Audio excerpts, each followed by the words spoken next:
മഹാലക്ഷ്മി സീരിയലിൻ്റെ latest episode റിവ്യൂയിലേക്ക് എല്ലാ കൂട്ടുകാർക്കും സ്വാഗതം. മുത്തശ്ശിയുടെ വാതിലിങ്ങനെ തട്ടുകയാണ് കേട്ടോ. ആരാ ആരാ എന്നിങ്ങനെ ചോദിക്കണ്. അതേസമയം പ്രതാപൻ ഞാനാണ് അമ്മയെ എന്ന് വിളിക്കും. എന്താടാ, എന്താ ഈ രാത്രി എന്താണ് എന്ന് ചോദിക്കണ്. അമ്മേ, കരുണമോള് വിളിച്ചിരുന്നു. ദുർഗ ലക്ഷ്മിയെ കണ്ടു എന്നാണ് പറയണത്. മേഘനാഥൻ കണ്ട പോലെ തന്നെ ദുർഗ കണ്ടു എന്നാണ് പറയണത് എന്ന് പറയണ കേട്ടോ. അതേസമയം മുത്തശ്ശി ഇങ്ങനെ പുറത്തൊരു സൗണ്ട് കേൾക്കണം കേട്ടോ. എടാ, എന്താടാ അത്, ഒരു സൗണ്ട് കേട്ടോ എന്ന് ഈ ചോദിക്കുകയാണ്. ഇല്ല, ഞാനൊന്നും കേട്ടില്ല. അവളുടെ പ്രേതം ഒരു ഒന്നൊന്നര പ്രേതമായിരിക്കും. ദുർഗയ്ക്ക് അങ്ങനെയൊന്നും വിശ്വാസം ഇല്ലാത്തതാണ്.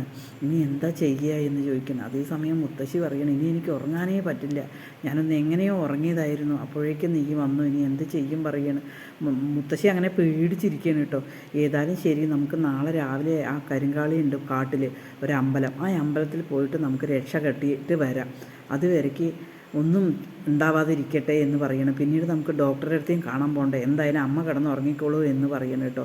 അതിനുശേഷം പ്രതാപം പോവുകയാണ്. മുത്തശ്ശി അകത്ത് കയറിയത് ഈ സൗണ്ട് ഇങ്ങനെ നായയുടെയൊക്കെ സൗണ്ട് കേൾക്കണം കേട്ടോ. പെട്ടെന്ന് തന്നെ മുത്തശ്ശി കണ്ണാടി നോക്കും. മുത്തശ്ശിയുടെ മുഖം കാണുമ്പോൾ തന്നെ പേടിച്ച് നിലവിളിക്കുകയാണ് കേട്ടോ.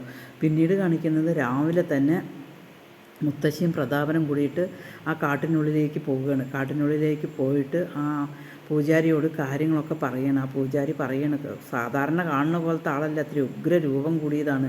നിങ്ങളെന്തായാലും ഈ രക്ഷ കെട്ടിക്കോളി, എങ്കിൽ മാത്രമേ നിങ്ങൾക്ക് രക്ഷയുള്ളൂ പറയണം കേട്ടോ. ഇതിൽ പിടിച്ചാൽ മതി, എന്തെങ്കിലും ഒരു സൗണ്ട് കേട്ട് കഴിഞ്ഞാൽ എന്നിങ്ങനെ പറയണം. കർക്കിടക മാസമല്ലേ, ഇനി എന്തായാലും ഞങ്ങൾ ഡോക്ടർ തോമസിൻ്റെ അവിടേക്ക് പോവുകയാണ്. അത് കഴിഞ്ഞ് വന്നിട്ട് വീട്ടിലൊരു പൂജയും കർമ്മങ്ങളൊക്കെ ചെയ്യണം എന്നിങ്ങനെ പറയണം. അത് ചെയ്യാം, അവളെ കിട്ടി തളച്ച് കഴിഞ്ഞാൽ ഞാൻ എൻ്റെ ഈ ആൽമരത്തിലാക്കും എന്നിങ്ങനെ ആ പൂജാരി പറയണം കേട്ടോ. പിന്നീട് പ്രതാപൻ പൂജാരിക്ക് പൈസയൊക്കെ കൊടുക്കുകയാണ്. ഭയങ്കര ഹാപ്പി ആകണം കേട്ടോ പൂജാരി. കുഴപ്പമില്ല, കണി എന്തായാലും കുഴപ്പമില്ല എന്നിങ്ങനെ വിചാരിക്കുകയാണ് കേട്ടോ. അതേസമയം മേഘനാഥനും വന്നിട്ട് പറയുന്നുണ്ട്, ഇപ്പം എന്തായി വാമദേവൻ ഇങ്ങനെ പറയണം കേട്ടോ. ഇപ്പം എന്തായി, ഞാൻ പറഞ്ഞപ്പോഴേ, ഞാൻ അത്രയും കണ്ടതാണ്, ഞാൻ പറഞ്ഞപ്പോഴേ ആരും വിശ്വസിച്ചില്ല എന്നിങ്ങനെ പറയണം കേട്ടോ. എന്താ ഇത്, ഏടത്തി ജീവിച്ചിരിക്കുമ്പോഴും മരിച്ചപ്പോഴും ഒരേ ശല്യമാണല്ലോ എന്നിങ്ങനെ സീമന്തിന് പറയണം കേട്ടോ. അവളെ കൊണ്ട് ഞങ്ങൾ തോറ്റു, ഇനിയിപ്പോൾ എന്ത് ചെയ്യും, അവൾ അങ്ങനെയാണെങ്കിൽ. അതേ കേട്ടുകൊണ്ടാണ് മഞ്ജു വരുന്നത്. ഏടത്തിയെ ദ്രോഹിച്ചവരെയൊക്കെ നോക്കി കണ്ടിട്ട് ഏടത്തി എന്തായാലും തരും എന്നിങ്ങനെ പറയണം. പകൽ തന്നെ പേടിയാണ്. താക്കോൽ ദ്വാരത്തിൻ്റെ ഉള്ളിൽ കൂടെ വേണമെന്നുണ്ടെങ്കിലും വരും എന്നിങ്ങനെ മഞ്ജു പറയണം കേട്ടോ. അതൊക്കെ കേൾക്കുമ്പോൾ ആകെ പേടിയാകണം. സോതി പറയണം, പകലൊന്നും ഇനി പുറത്തിറങ്ങി നടക്കണ്ട, ഇനി എന്താ ചെയ്യുക. അവരേതോ അമ്പലത്തേക്ക് പോകണ്ടത്രേ. അവിടെ ഇതെല്ലാം പറയണ കേൾക്കുമ്പോഴും വാമദേവനെ ഒട്ടും വിശ്വാസമാണില്ല. പക്ഷെ ദുർഗ പറഞ്ഞത് കേൾക്കുമ്പോൾ വാമദേവനെ വിശ്വസിക്കാതിരിക്കാനും പറ്റണില്ല കേട്ടോ. ഇവൾക്കിപ്പോൾ അവളോടാണല്ലോ ഇഷ്ടം എന്ന് പറഞ്ഞിട്ട് സീമന്തൻ ഇങ്ങനെ മഞ്ജുവിനെ പറയണം കേട്ടോ. മഞ്ജുവിനെ പെട്ടെന്ന് തന്നെ മേഘനാഥൻ വാമദേവനെ വിളിച്ചിട്ട് പുറത്തേക്ക് പോവുകയാണ് കേട്ടോ. മേഘനാഥനെ അങ്ങനെ വിഷമിച്ച് നിൽക്കുന്നത് കാണുമ്പോൾ മഞ്ജു മനസ്സിൽ പറയണം, നന്നായി, ഏതായാലും എൻ്റെ അമ്മ വിഷമിച്ചാലേ എനിക്ക് വിഷയുള്ളൂ. പക്ഷേ എൻ്റെ അമ്മയോട് എനിക്കൊന്നും പറയാനില്ല. പക്ഷേ നീ വിഷമിക്കുന്നത് എനിക്ക് കാണണം എന്നിങ്ങനെ പറയണം കേട്ടോ.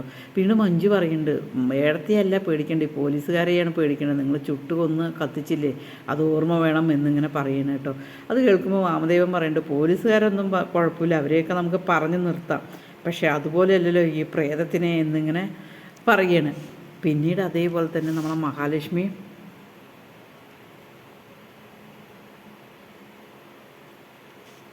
പിന്നീട് മഹാലക്ഷ്മി അനന്തവും കണ്ണനും കൂടി സംസാരിച്ചുകൊണ്ടിരിക്കുകയായിരിക്കുന്നുണ്ട്. അന്ന് അവർ കരിങ്കാളി പറഞ്ഞ ഒരു കാട്ടിലൊരു അമ്പലമുണ്ട്, അവിടേക്ക് പോയിരിക്കുകയാണ് എന്നിങ്ങനെ പറയണം കേട്ടോ. അവർ എവിടെയോ പോവട്ടെ, എന്തായാലും ശരി, അവർ എവിടെ പോയിട്ടും കാര്യമില്ല, അവരെ നല്ല രീതിക്ക് തന്നെ. പിന്നീട് അവർ സംസാരിച്ചു കൊണ്ടിരിക്കുമ്പോൾ തന്നെ ഡോർബെല്ല് കേൾക്കുകയാണ് കേട്ടോ. ഡോർബെല്ല് കേട്ട് നോക്കുമ്പോൾ അനന്ത് പോയി തുറന്ന് നോക്കുമ്പോൾ മുത്തശ്ശിയും പ്രതാപനും ആയിരിക്കും കേട്ടോ. മാറി നിൽക്കുക എന്ന് പറഞ്ഞതിന് ശേഷം റൂമിലേക്ക് വരികയാണ്. മോനെ എന്ന് പറഞ്ഞിട്ട് മുത്തശ്ശി ഇങ്ങനെ പറയുകയാണ് കേട്ടോ. ഞാൻ ഒരിക്കലും ലക്ഷ്മി മോള് നിൻ്റെ നിന്ന് വേർപെട്ട് പോകണമെന്ന് ഞാൻ കരുതിയിട്ടേ ഇല്ല അവൾ എന്നിങ്ങനെ പറയണം കേട്ടോ. ഞങ്ങൾക്ക് അവളോട് നല്ല സ്നേഹമായിരുന്നു എന്നിങ്ങനെ പറയണം.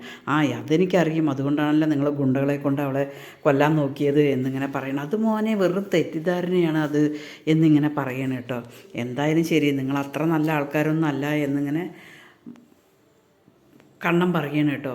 പിന്നീട് എന്തായാലും ശരി, എന്താണെന്നറിയില്ല, എൻ്റെ അടുത്ത് ഇപ്പോൾ അവിടെ മഹി ഉണ്ടായിരുന്നു എന്നിങ്ങനെ പറയുമ്പോൾ തന്നെ അവരുടെ മുഖം പെട്ടെന്ന് മാറുകയാണ് കേട്ടോ.